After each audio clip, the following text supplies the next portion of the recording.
We are here talking to Michael Winter about his new animated film. So Michael, welcome to our little chit chat. Thank you for having me. Tell me about your film. What's the name of it again? Life Eternal. Life Eternal. Yes. So tell me kind of the basics of what we need to know about it. So it's a 6-minute short, kind of exploring grief and following the story of Isaac, who is trying to come to terms with the death of his girlfriend. Oh, that sounds kind of heavy. Yes, it's a bittersweet sort of thing. It's a heavy themes, but with a happy sort of twist on it. And you're the director? Yes. Okay. Who is the writer? Me and Sam co-wrote it. Sam. Here's Sam. We didn't have enough room for both of them, so sorry. Sam, I'm glad you got your little, your moment, your 15 minutes of fame. So tell me about, this is the world premiere. It is, yes. At the Utah Film Festival, which is awesome. Congratulations. And I heard in the green room that you're literally showing it a few hours later in London. Yes, at Filmic in London. Okay. But fantastic. yes, much more exciting to come here, I think. So. Well, yeah, to get out of your own backyard. Oh, yes. So tell me about the process for you. Well, first of all, this is not your first film, right? No, it's my first good film, I'd say. Okay. The rest of them are pretty terrible. So. And you stick with animation pretty much. I try to, yeah. I feel like you don't have to get any permits for filming in places, which is fun. Right. Yeah, there's no arguing on set. I don't have to leave my house for a lot of it, so it's great. Yeah. I like it. Okay, I never thought about that. Yeah. That's fascinating. So tell me about the process of making this one. So the main thing I kind of wanted to accomplish was that a lot of the films I've made, when you make a short film, it's usually like a 3 months from starting writing to finishing post. Mm-hmm. So I kind of wanted to take more time to make sure it was good this time. Mm-hmm. So we took about 7 months writing the script, which was quite tedious by the end because it's only 6 pages long. So every word was poured over quite extensively. And then, the other good thing about animation is that you can have a crew from all around the globe and you don't actually have to be together to work. So you can pick from a wider pool of talent for animation and sound and stuff. So that was, very cool. Excellent. Were there any challenges that you ran into with getting this one done? Well, the pitfall of having a worldwide crew is that not all of them speak English, I suppose. So our animators didn't speak English. Oh, wow. But luckily we could kind of talk through storyboards and stuff, so that worked out quite well. Okay. That would be a big challenge, I would think. Thanks to, we've got Google Translate. Yeah, right? if we really needed to talk through words, there's always Google Translate, right. Isn't there? Yeah. Tell me about, did you learn anything on making this one that you think you could take into the next I think, project? Especially when you've spent so long like working on a script and stuff, you get very attached to certain shots and certain scenes, and sometimes when it comes to actually doing them, other people have ideas that are unfortunately better than your own, which is quite heartbreaking, honestly. But I think learning to not be a tyrant and take on collaboration from everywhere always makes it better in the end. That's a very good lesson. Yeah, not being real precious with your ideas and letting. Yeah, that's good. I like that. I think we can all learn a little bit about that. So yeah, you're learning. That's great. What's next for you?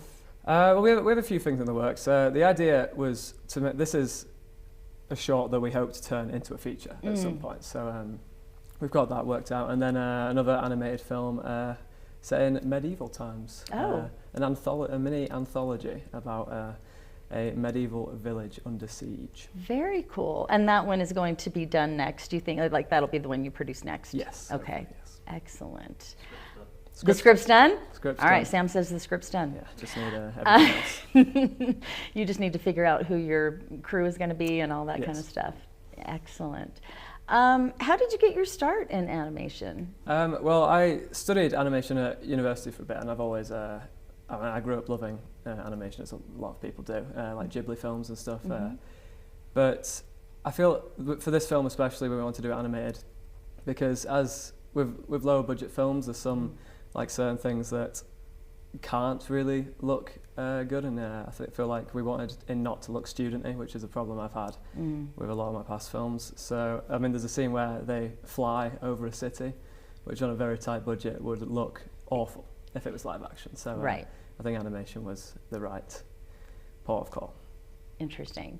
Have you done any live action directing? Yes, all throughout uni was all live action, Okay. and then a few short films after university as well. Do you think you want to stick with animation?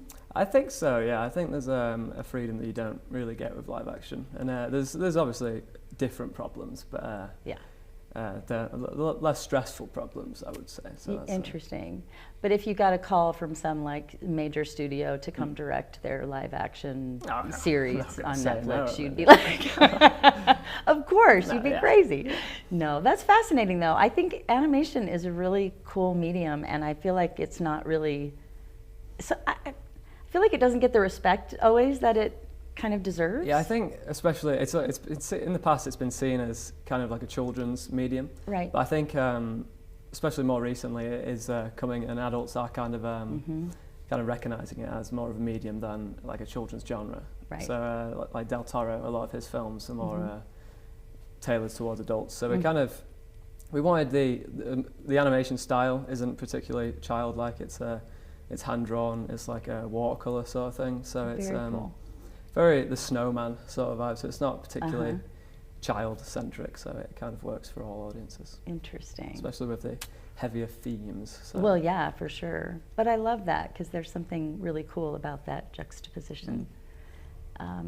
So anything else you want us to know about either this film or what's ahead for you in the film world? I would like to give a shout out to my very, very talented crew who I got to work with on cast. We had two voice actors, Griffin and Ashley from LA, Okay. so from the States. We had Sarah and Mark who wrote the really beautiful soundtrack that tied the whole film together. Sam, who helped write, obviously. You want to jump in and say hello again, Sam? One more shout out. There it is, yes. And my parents, obviously, who were very supportive. My girlfriend, who produced the film. Oh, wonderful. Yes, and our great animation team. Yeah. So you kind of, it seems like you have a group of people that you tend to work with a Yes. lot. Okay. Yes, Sam, unfortunately. Okay, so Sam's the kind of the Yeah, he's, attached at the hip to yes, you. he lived with me for a while. Whilst we wrote this, we lived together. Excellent. Well, it seems like you've got a good thing going was on, hellish. you know, partnership-wise with the filmmaking. So that's amazing. Good for you. It's good to have people that you're close enough with that you can argue relentlessly and not affect your friendship. So. Right, and they still Yeah. like you. We'll That's see. not always easy. Well, we're looking forward to seeing your film. Thank you. Thank It's you very very exciting. much for having me. Of course. We'll be back for more interviews with filmmakers here at the Utah Film Festival.